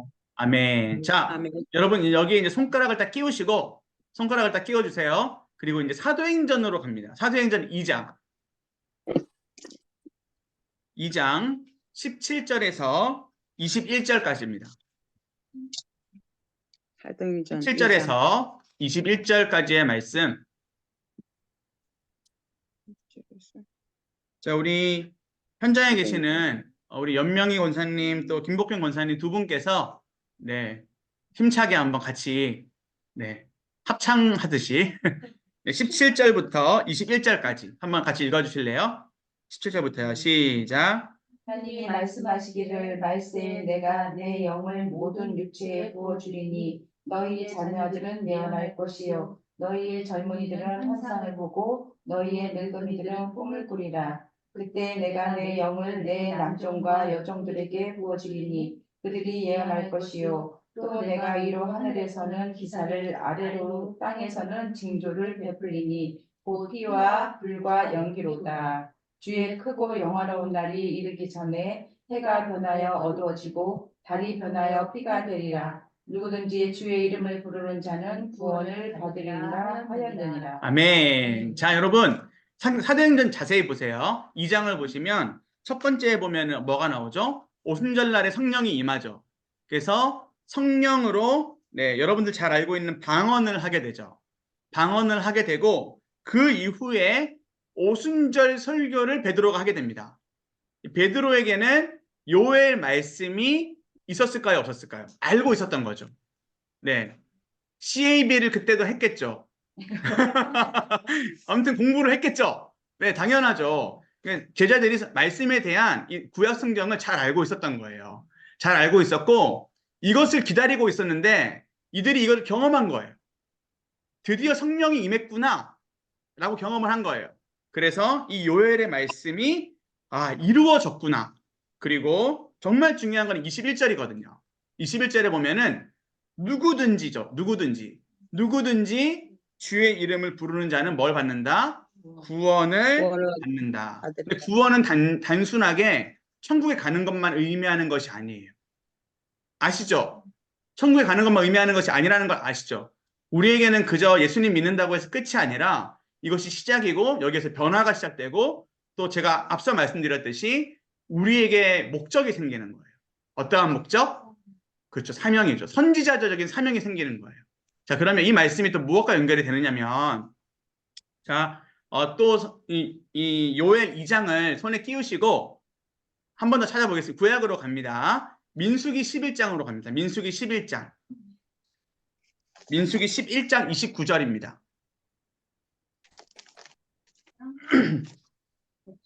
29절입니다.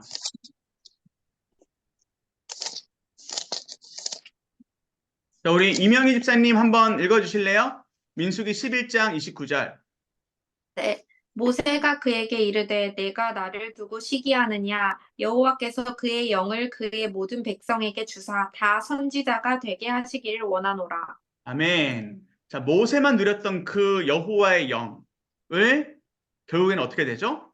이제 예수님을 믿는 모든 사람들이 누리게 되었죠. 자, 민수기 11장 29절의 말씀이 이렇게 이루어지는 거예요. 여러분, 그래서 구약 성경, 그 다음에 신약 성경이 당연히 연결되어 있다는 것을 여러분들 기억해 주시고, 특별히 성령에 대해서 이 세 가지 말씀이 정말 중요하거든요. 여러분, 이거를 꼭 같이 묶어놔 주세요. 그래서 뭐 예를 들어 민수기 11장 29절 옆에는 사도행전 2장, 요엘서 2장을 적어주시면 좋고, 뭐 그 정도 주소만 적어도 좋아요. 네, 그리고 요엘서 2장 옆에는 민수기 11장, 그 다음에 사도행전 몇 장? 2장을 적어주시면 좋겠죠. 이런 식으로 여러분 메모를 해주셔야지 이게 서로 연결이 되어 있구나라고 여러분들이 나중에 찾아가실 수가 있습니다. 자, 정말 중요한 것은 예수님을 믿는 모든 사람들이 성령을 받는다라는 원리예요. 그리고 모든 사람들에게 성령을 주시겠다라고 하는 약속이에요. 그리고 그 성령이라고 하는 것은 기도원 원장님이나 담임 목사님이나 저 같은 목사들, 어떠한 그 특별한 사람들만 받는 것이다? 아니라는 거예요. 저의 역할 따로 있고 여러분들의 역할 따로 있는 거예요. 그러나 우리가 가지고 있는 그 능력은 똑같아요. 예, 여러분 기도원 원장님이라고 조금 더 뭐 많은 것을 보시는 분이 아니에요. 여러분과 똑같아요. 담임 목사님, 부목사님이라고 여러분들과 많이 다른 사람들 아니에요. 저희는 조금 더 여기에 대해서 공부를 했고 학습을 받았고 또 여기에 대한 훈련을 받은 사람들일 뿐이지 우리가 가지고 있는 사명과 능력은 똑같아요. 뭐죠? 성령이에요. 그래서 모든 사람들은 다 모세와 같이 선지자적인 역할을 감당할 수 있고 감당해야 되는 거예요. 자, 근데 이 말씀을 오해해서 신사도주의라는 여러분들 잘 알고 있는 여러 가지 뭐 우리 교회를 좀 떠들썩하게 했던 메시아닉 주나 혹은 세대주의 뭐 여러 가지 다 어려운 말들인데 이 다 뭐냐면 성령을 다 왜곡해서 해석했기 때문이에요. 뭐 즉 예를 들어 내가 방언을 하면은 내 영역이 내 이 권사님보다 더 내가 월등하다. 내가 조금 더 뭔가를 볼 줄 알면 뭐 영적으로 모르겠어요. 그걸 믿어야 될지 말아야 될지. 내가 뭐 방언을 해석할 줄 알고 내가 꿈을 꿨는데 그 꿈이 다 진짜고 뭐 이러면은 내가 뭐 엄청 정결하고 깨끗한 하나님하고 좀 더 가까운 사람이고. 여러분 그런 거 아닙니다. 여러분들 이게 한국 교회의 병폐예요. 이 성령 세례를 잘못 해석한 병폐예요. 그리고 이것은 100% 이단이에요. 이단 사상이에요. 여러분들 이거를 이렇게 해석하는 순간 우리는 그냥 종교인이 돼요. 종교인. 종교인 되지 마시고 예수님 닮은 예담인이 되세요. 신앙생활 하시는. 그래서 우리에게는 뭐가 제일 중요하다? 오늘 이제 여기서 좀 처음으로 돌아갈게요. 성령 세례를 받은 자는 뭐가 제일 중요하다? 공의가 중요해요. 공의. 공의와 그 공의가 쌓이고 쌓여서 인애가 돼야 돼요. 그리고 매일매일 회개할 수 있는 사람. 이게 성령을 받은 사람의 특징이에요.